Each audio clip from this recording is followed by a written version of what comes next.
fun fact for those of you who've been following the CEA and his economic surveys, he's presented 2. This was his 3rd one, and there's been a lot of convergence between what the survey has prescribed and what the budget has taken forward. So as I told him yesterday, he delivered a hat trick. So Mr. Nageswaran, 4. So let's start with that. As you put the economic survey together, and in your own words, this was longer than usual, 730 pages at that. How did you identify the areas that you believed would need to be prioritized by the government, and then they found their way into the budget? Take me through the process of putting together the economic survey, the rationale behind identifying the sectors that you chose to prioritize. Thank you, Shereen. Happy to be here, and thanks for having me. The selection of topics actually is sort of a year-long process. From the time the survey finishes the year before, whatever keeps happening, and we kind of store it in some sort of a repository. We keep accumulating both the empirical developments, data and everything.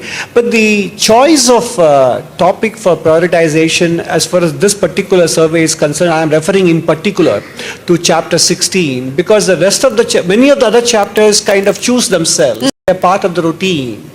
What requires deliberate decision making are 2 things. One is what are the special essays we focus on, and the other one is global development. So this time global developments played a very big role in the choice of chapter 16 to be added, and that too in 2 parts. And urbanization, I think, from the way we see traffic flows and quality of life, pollution, etc., we decided to take it up. And AI, I think, because we wrote about it last year and much has happened since then, we felt it is important to keep track of it and keep updating the country with these developments, both macro as well as on the computing side, etc. So that is how the topics end up getting chosen.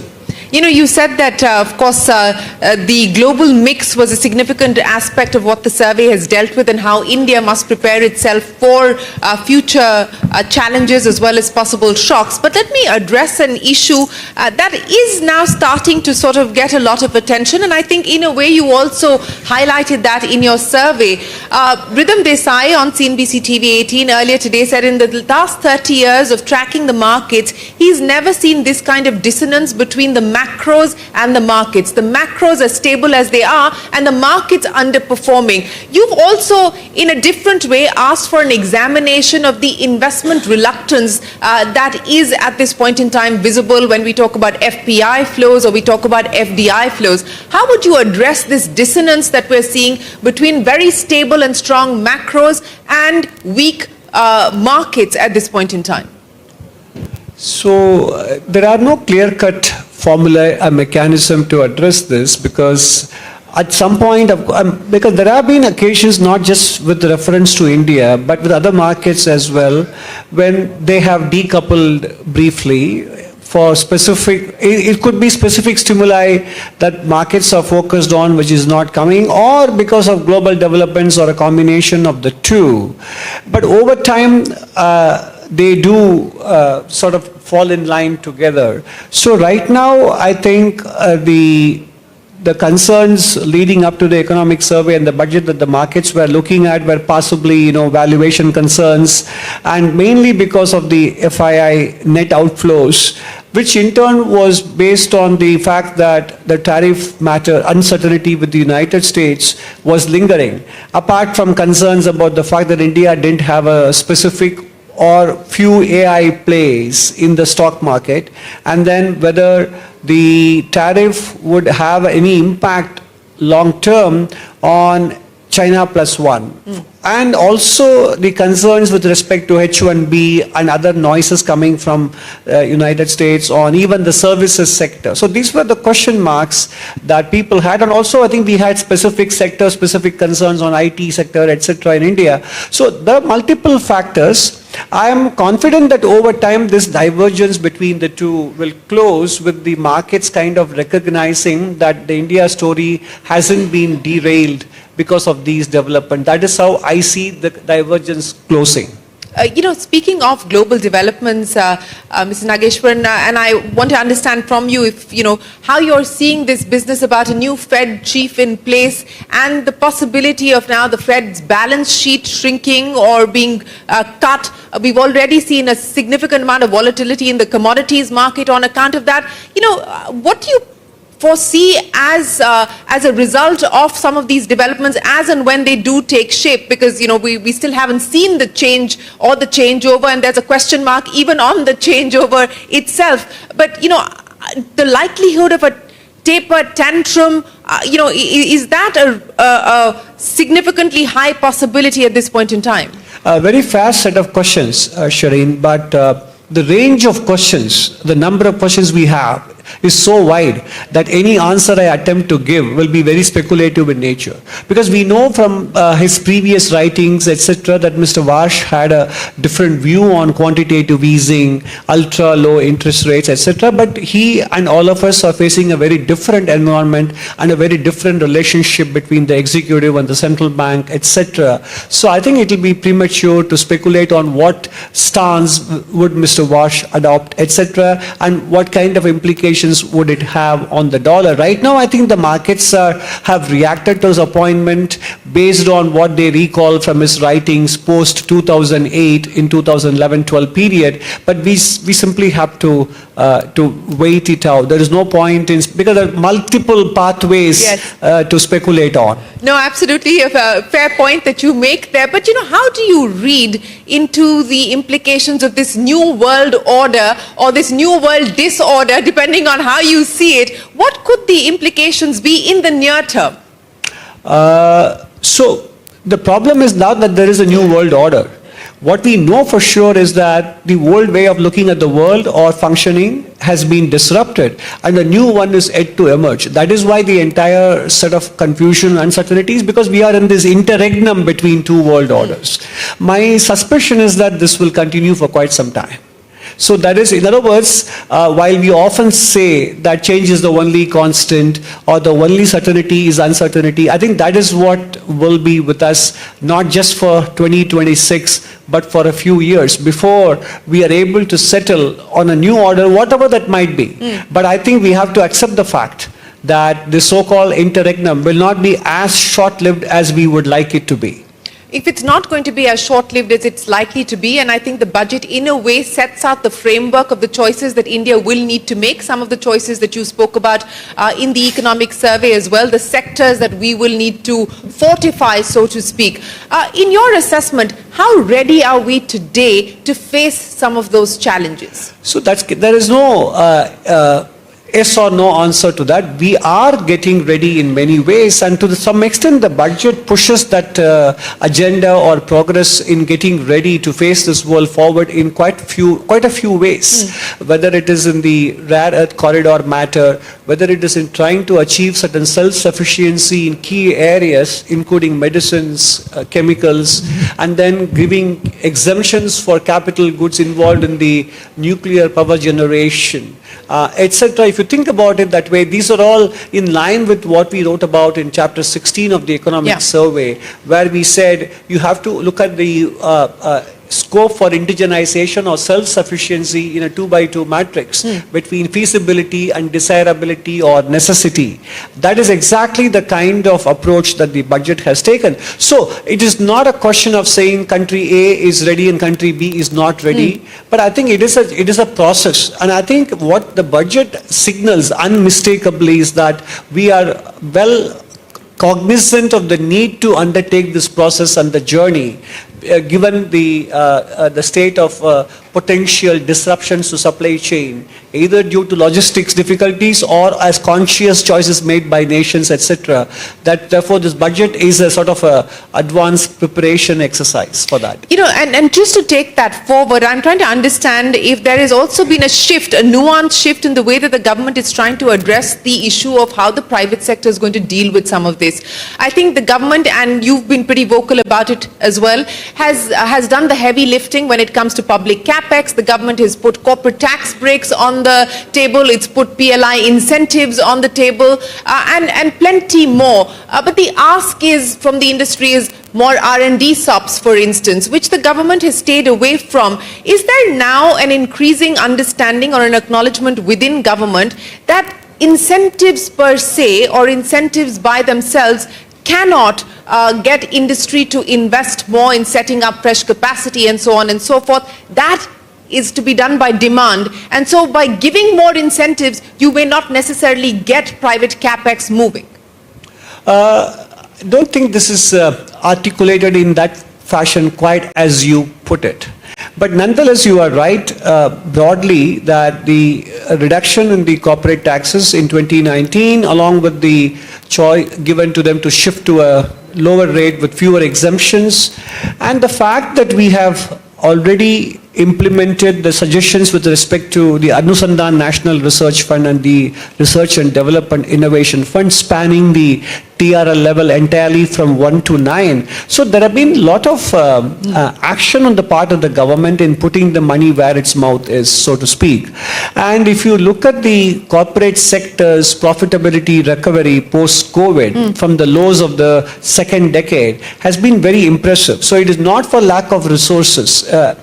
And the more important thing, again, taking the cue from what you said, ultimately corporates invest on the basis of demand, and therefore the direct tax relief last year, a substantial one, and the indirect tax relief later in the year, they are attempts on the part of the government to ensure that policy is doing whatever it can to create that demand certainty. So to an extent, I understand that the private sector is concerned about the global uncertainties, supply chain disruptions, competition coming from another country which is suffering from very weak domestic demand, and therefore substituting that with external demand through by exporting, and therefore how profitable will my investment be if I create domestic capacities, etc. is a valid question. However, what I see from bottom-up data is that in 24-25 financial year, the corporate sector's investment performance wasn't particularly bad. I think 23-24 was a disappointing year.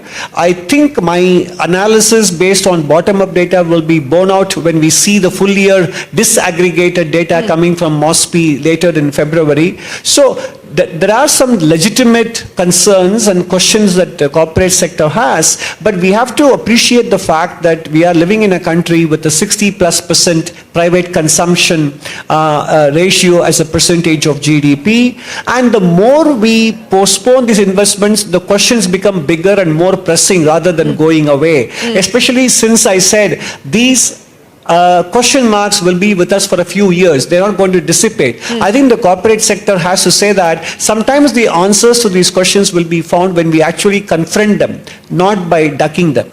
Not by ducking them. Do you believe that they're still on the fence? Do you get enough evidence to suggest that they're stepping out of the fence? No, it is not purely with respect to the investment I'm talking about, because that, as I said, 24-25 data was actually pretty decent from what I can see. When I talk about confronting the question, is about taking the steps to establishing long-term competitiveness of India, and other countries which have gotten to where they did not do so in a few years. It was a marathon exercise. We have been ducking it for quite some time, relying on protection and a vast domestic market. Ultimately, you can't shield yourself from external competition for too long. And I think in a way, I welcome the recent global developments because they are making us confront these issues. We now have to focus on productivity and the private sector commitment to R&D, quality and innovation, and be able to compete in the world. Otherwise, we will be forever lamenting about a weak currency, high cost of capital, etc. And that is what the economic survey focuses on.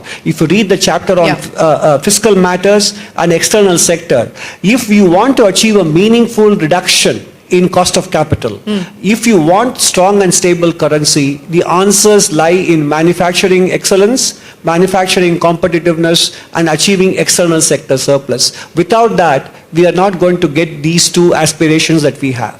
No, and that's exactly right, and that's where I want to take the conversation on manufacturing specifically. While the budget did address many of the sectors that we need to, let me also welcome the Defence Secretary, Mr. Singh. Thank you very much for joining us here. We will get to you. The defence sector got a very big allocation in the budget, but we'll get to you with all of those questions in just a second. But let's address the manufacturing question, sir.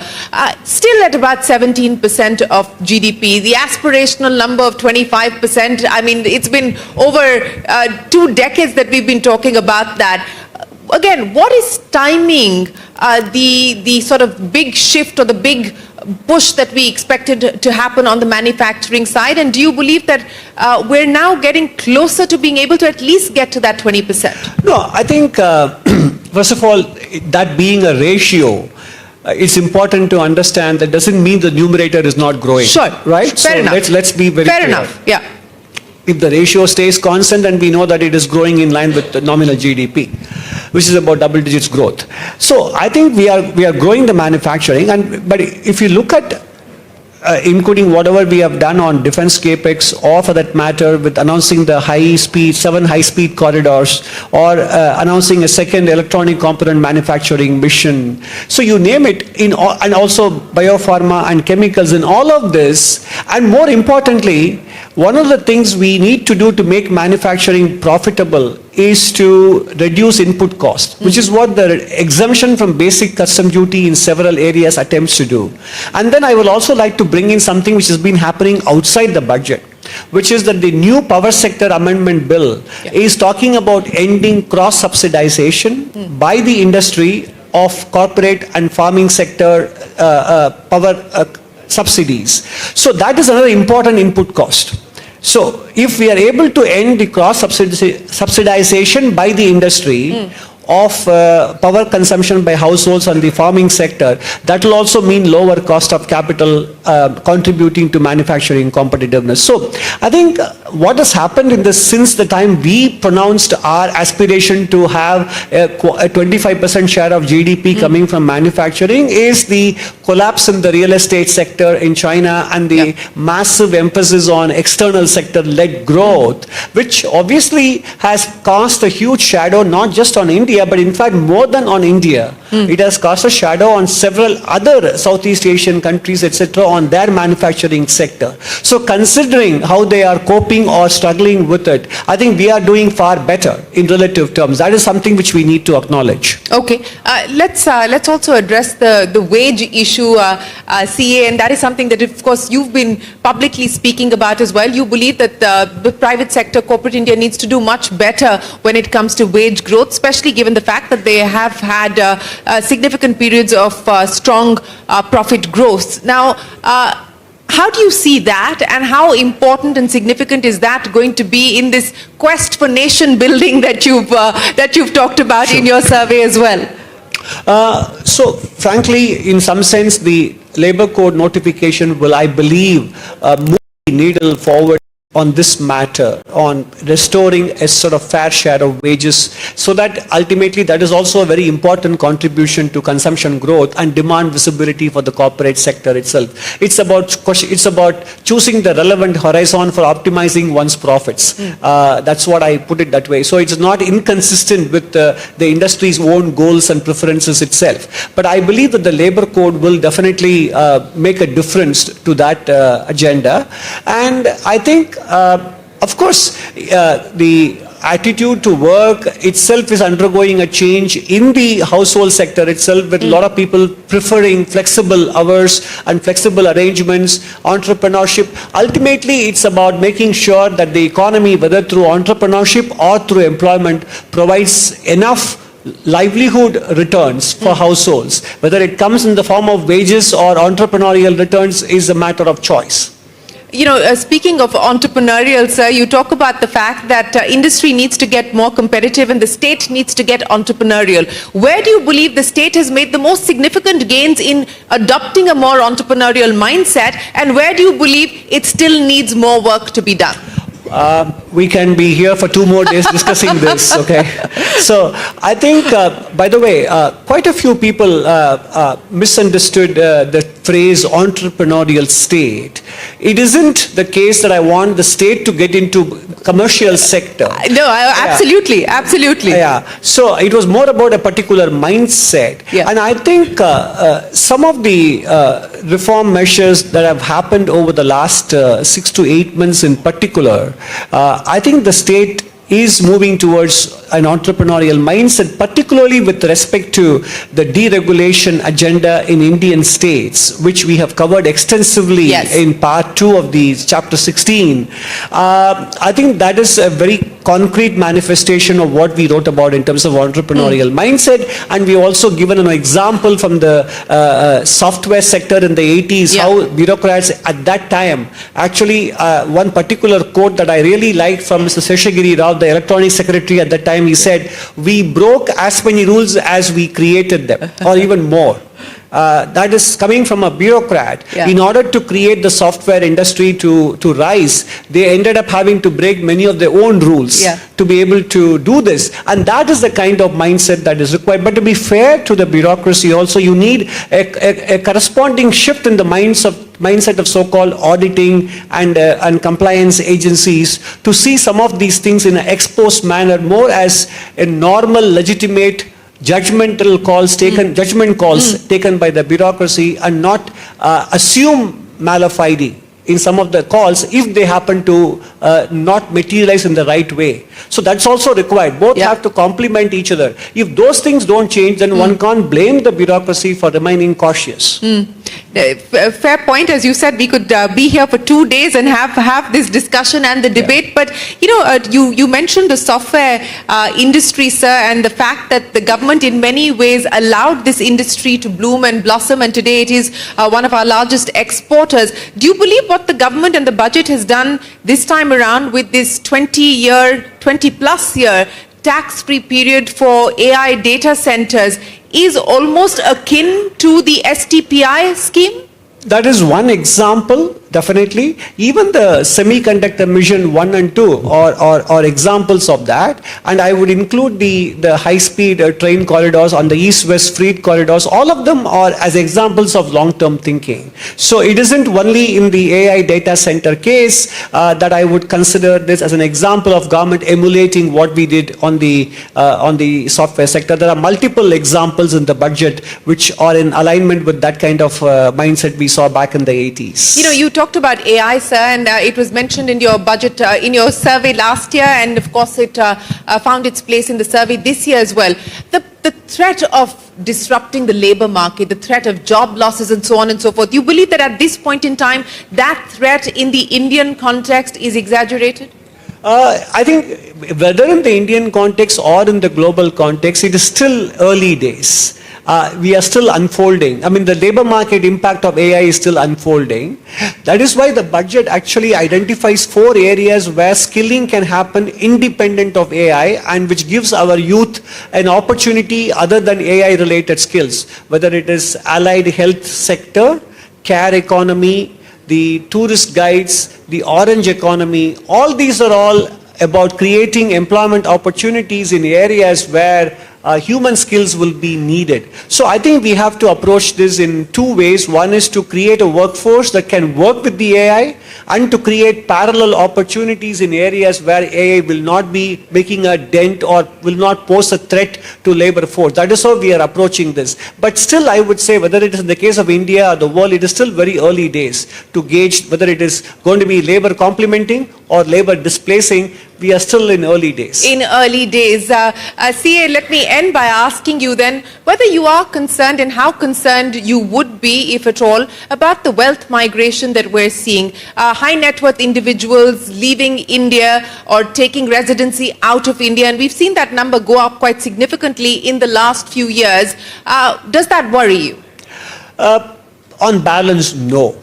I think first of all, we have to put these numbers in perspective, because the size of the economy also has been growing. In many matters, we look at these things for example, manufacturing, we look at it as a ratio. So here also we should look at the ratio of this wealth going out in comparison to the wealth that is being created in the country. And some of it comes back in the form of investments also. And second, we need to see this from the perspective of what's happening to wealth migration from other countries as well. And I think over time, if we are able to continue to deliver the kind of growth rates we have delivered post-COVID, I don't see this phenomena as being enduring, but more fleeting. Okay, more fleeting. Finally, a quick check on the growth pulse, 6.8 to 7.2. That's the estimate that you've held out. Many that we've been speaking to in the market believe that the government has in fact been conservative as far as its tax estimates are concerned. And I know that you believe that you could perhaps also do better on the tax front and the growth front as well, perhaps? Yeah. So on the growth front, I think if there is a resolution, speedier resolution on the tariff situation, I would say then the growth estimate will have a more upside risk than downside risk.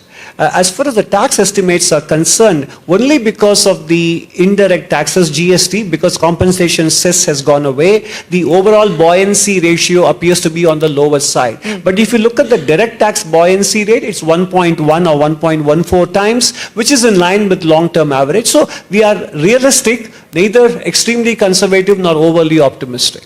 Okay, well balanced, like the budget. Chief Economic Advisor Anantha Nageswaran, many thanks for joining us here on the CNBC-TV18 Budget Verdict, for highlighting for us why this budget will make a dent as far as India's aspiration to move up the value chain across many sectors. We will take a break, ladies and gentlemen, but don't go anywhere. We've got the Defence Secretary in conversation with my colleague Parikshit Luthra coming up. Remember, 21% higher allocation for the defence sector. It has been the sector in focus for Budget 2026. That coming up for you after this very short break.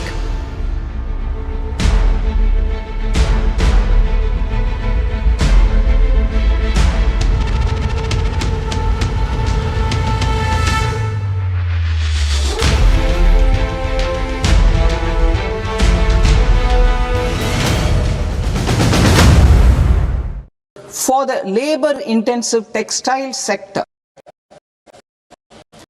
I propose an integrated program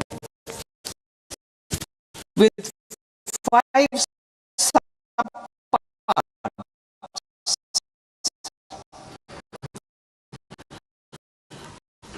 One, the National Fiber Scheme for self-reliance in natural fibers.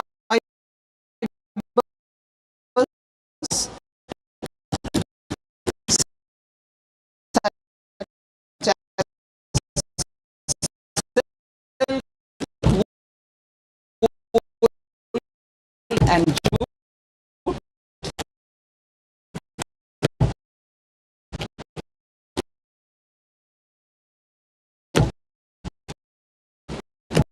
man-made fibers and new age fibers.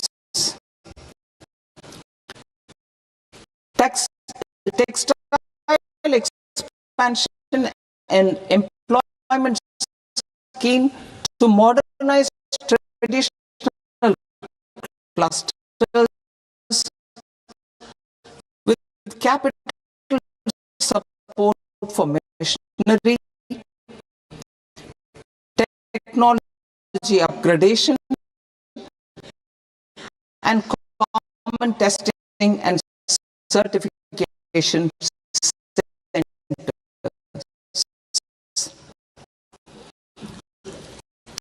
3. The National Handloom and Handicraft Program to integrate and strengthen existing schemes and ensure targeted support weavers and artisans. Tech's Eco Initiative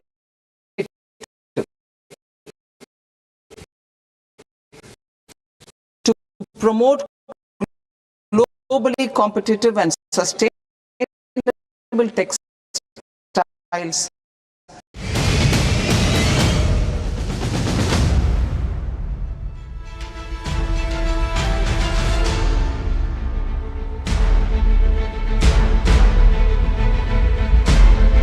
All right, welcome to our Budget Verdict 2026. It's time now for the conversation that all of you have been waiting for. The defense capex, how Budget 2026 paves the way for Atmanirbharta and solid self-reliance in the defense sector, with an eye on more local defense manufacturing and greater exports. And who better to talk about it all than the Secretary of Defense, Mr. R.K. Singh. Sir, thank you so much for being with us. So, yes, the defense capex has got an all-time high allocation, a 21% increase overall, 24% specifically for defense modernization.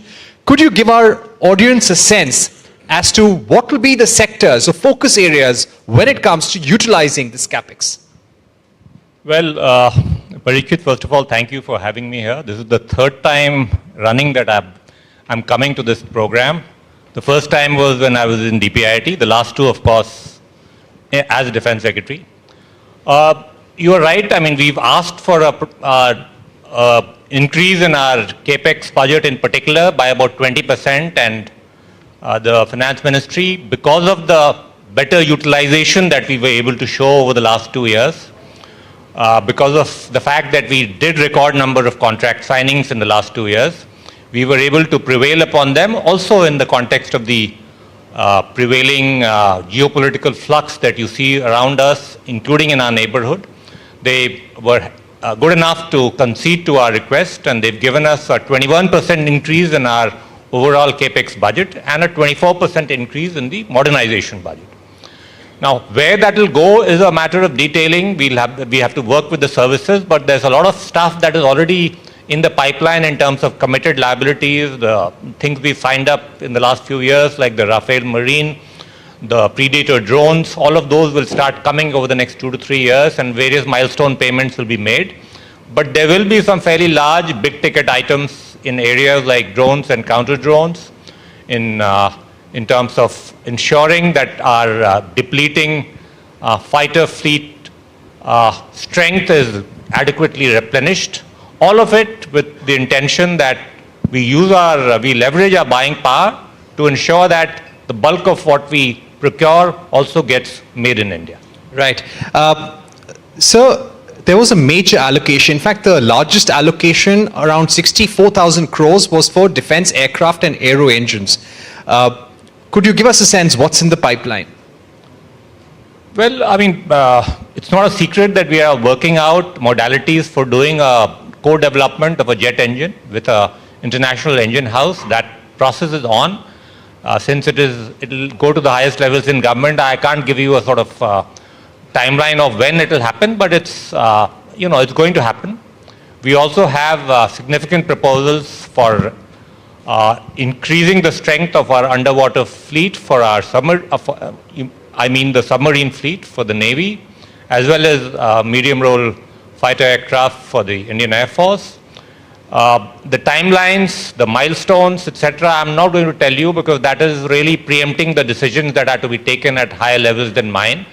But yes, all of those are happening, and of course we are also going through with some emergency procurements that we started last year, but for which the payments will become due this year. So with that combination of procurements, we expect to ensure that this enhanced budgetary outlay is fully utilized during the course of the next financial year. Right.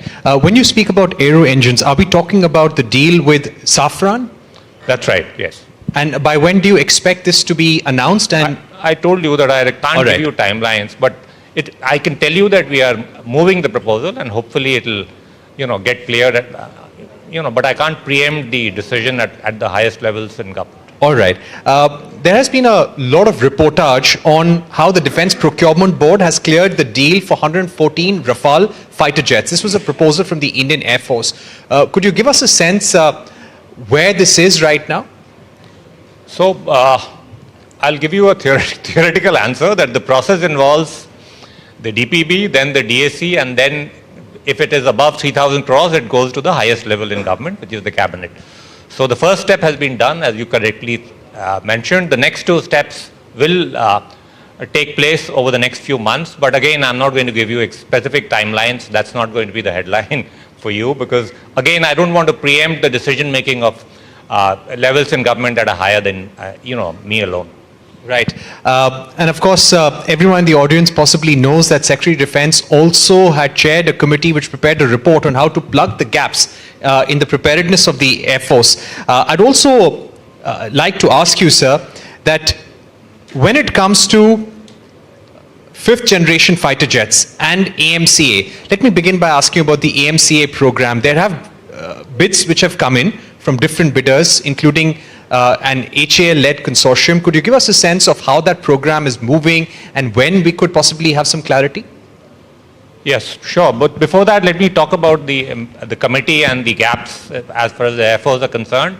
I think there were 3-4 major gaps. One was, of course, the overall strength and the numbers even of the 4.5 generation fighter aircraft, given the delays with the LCA. Other one was the absence of adequate numbers of refuelers and AWACS aircraft. Now, for all of these three, the procurement cycle is well underway. For the refuelers, we are down to the last stage of negotiating costs. For the AWACS, again, the similar thing. We are well underway in terms of finalizing those procurements. And finally, MRFA, we just spoke about. Regarding the other issue that you mentioned about the AMCA, we were pleasantly surprised by the very robust private sector response to that tender. I think 7 consortia of very credible private sector companies bid for it.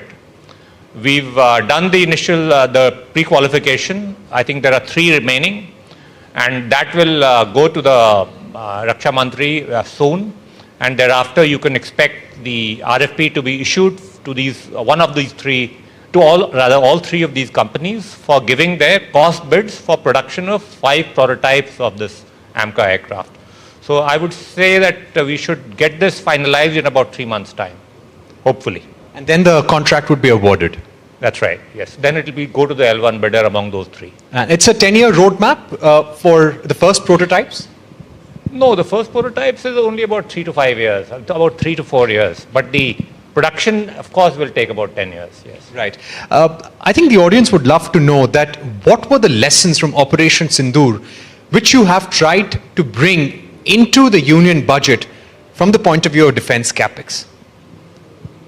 I think it brought home to us in sort of slightly closer terms as compared to sort of, say, watching the war in Ukraine, that what are the sort of evolving nature of warfare, the requirement for more of standoff precision weapons, of air power, of the use of drones and counter-drone systems. And as a result, we've obviously had to combine some immediate buys through our emergency procurement, which we ask the services to do immediately. And thereafter, in the course of the next few months, you will see a lot of fast-track buys of other areas where capability enhancement was required. Right. Also to ask you about emergency procurements, you have mentioned that some of this allocation will go towards emergency procurements, but what can the private sector, the public sector and the defense industry expect? What will be the focus of your emergency procurements in terms of arms, ammunition in the coming months? So, Parikshit, actually the private sector already knows, because those contracts have already been signed. The 15% of our last year's budget, which was earmarked for emergency procurement, we had given the services a 6-month period to sign the contracts. Those contracts have all been signed already. So I would imagine the players who got those orders are already in the know and are working hard on getting these. Both the OEMs and the component manufacturers must be already at it in terms, because the timeline is very strict there, that within 1 year the delivery has to take place. So, that is not really an issue. The private sector is fully aware and the contracts are already signed the last of them were signed by January 15th, about 15, 20 days back. Okay, now when it comes to the total defense expenditure as a percentage of GDP, now this budget, this defense budget takes it to about 2%. We've been hearing experts across the spectrum who say that it's possibly time for India to have a defense spending to the tune of 2.5% to 3%. What is your aspiration? You've made recommendations to the Finance Commission. Ideally, where should we be and by when do you want to reach? So for the current year, I requested for a 20% increase in the capex budget, which of course we have in fact, we've got a bit more. Before the Finance Commission, if my memory is right, I think I asked for a CAGR of about 19%, so that over a 5-year period, we end up with close to 2.5% of the GDP. That was my aspiration. The government will take a call on that. But let me remind you that because we are growing at about nominal terms at about 10% in our GDP every year, we have a bit of fiscal headroom to ensure that at least 10% growth rate we can certainly give to the defense forces. I'm aspiring for a bit more, closer to, as I said, about 15 to 20%, primarily to ensure that this declining share of defense expenditure in our GDP, which has been reversed by this budget, gets further sort of enhanced over time to about 2.5%, as you mentioned. Right. So that should happen in the next 2 to 3 years, sir? 5 years. 5 years is what I was mentioning. All right. I would like to ask you about certain big picture items in terms of total defense production for FY26, total exports. What are certain targets or estimates you have in mind currently? I think 26, 27, we are looking at taking our exports from about 25,000 crores to at least 30,000 crores. And for the entire value of domestic production to about 2,25,000 crores from around 1,52,000 crores in the current financial year. So yeah, and that is broadly the fairly large jumps in both is what we envisage, and I wouldn't be surprised if we overshoot these figures. Right. You've outlined certain priorities in terms of getting unmanned aerial vehicles, combat drones as well, and those were some of the lessons from Operation Sindoor. Apart from aircraft, apart from aero engines, what's going to be the big modernization theme, and how are you going to drive the indigenization story? Are we going to see more positive indigenization lists? Well, one way we drive it is by simply fixing a normative figure that 75% of our capex will be spent in Indian rupees, which is within the country.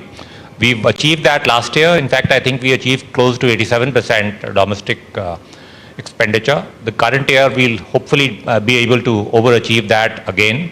In terms of where the money will go, I mean, the Honorable Prime Minister announced a major new mission, which is basically a combination of air defense and offense, called the Sudarshan Chakra mission. So you can expect to start seeing some of those contours of that mission in the future.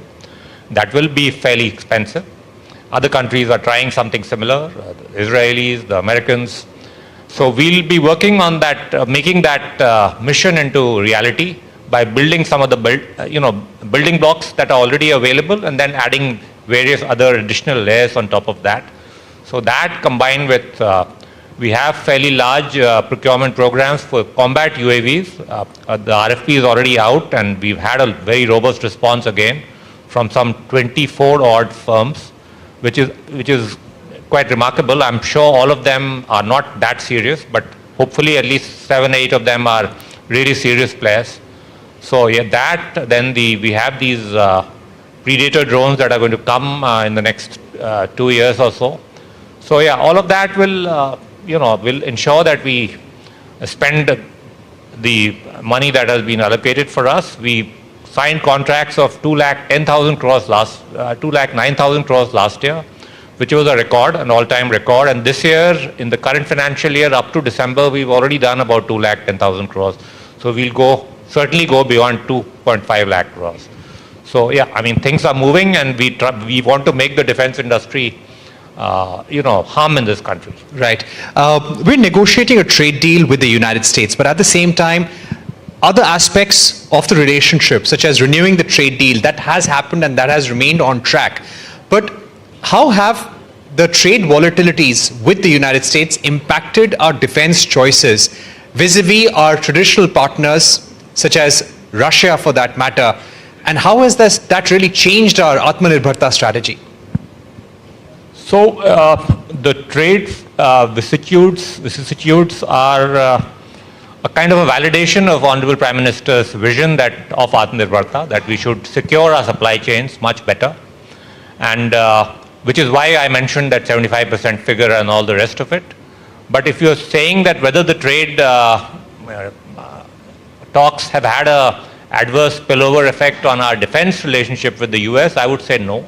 On the contrary, we've continued to have a very stable, very strong relationship with them in terms of exercises, in terms of signing this new 10-year defense cooperation framework, and even some of those procurement elements which you will get to know in due course of time, where we are continuing to sort of engage with them, and you will see some of those contracts getting signed as well. So it's not I don't think there's any major blowback as far as the defense partnership with US is concerned in terms of a spillover from the trade talks that are ongoing. Right.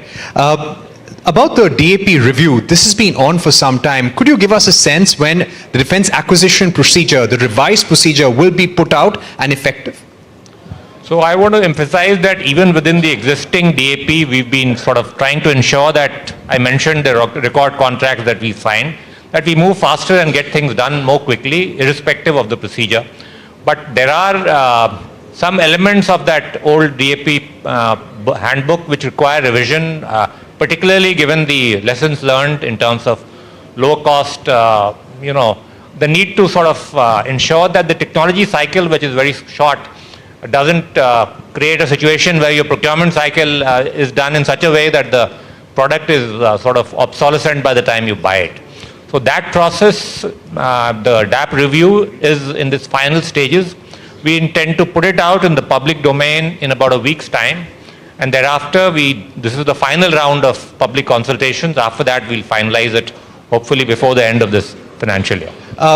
Defense Secretary, in terms of the big reform push, 2025 was a year of reforms. How would you describe priorities in 2026? And what would be your expectation from the industry as to what the country needs right now? We call it the year of reforms, but the reform agenda is not changed. As I mentioned, the DAP review will take place, and that will be a fairly, major, game-changing kind of a reform. Ultimately, your procurement, because government is a single buyer, ultimately it is the government which can set the tone for the industry. And the intent is to ensure that the public and the private sector are actually given a level playing field. Both can sort of work on merits, that DRDO technologies are leveraged equally by the private sector through the development cum production partnerships that have now started seeing results in terms of large size contracts being awarded. So this entire combination of reforms is intended to make sure that we end up with a technologically advanced and diversified industrial base in this country, a hybrid production pipeline of both public and private sector. Two quick questions and wrapping, sir. Mazgaon Dock Limited and Thyssen Group were identified to build 6 advanced submarines as part of the P-75I program. When is that likely to possibly see the light? So you keep trying to sort of get timelines out of me, which I can't give you because I can't preempt decision making at levels above mine, but it is, we are working on the cost negotiations right now. So after that, in due course, it will happen. Right. And my final question to you would be, we have seen tensions with Pakistan in 2025, and Operation Sindoor continues to be a lesson for India in terms of preparing itself for future warfare. How do you see our preparedness on both our borders, be it Pakistan, be it China? How are we preparing ourselves for the future? Well, the way to prepare is to create enough deterrent capacity, hopefully asymmetry against a much smaller neighbor whose GDP is 1/10 of yours, and sufficient deterrent capacity against adversary whose GDP is about 4 times yours. So both those, that requires, as I mentioned earlier, enough capex to support a large, growing, diverse, agile defense industrial base comprising a robust public and a robust private sector, and that is what we are really working on. All right, Secretary of Defense, thank you so much for joining us here at our budget verdict, giving us a clear indication of where you want to take the defense industry and India's priorities as well. Thank you. Thank you.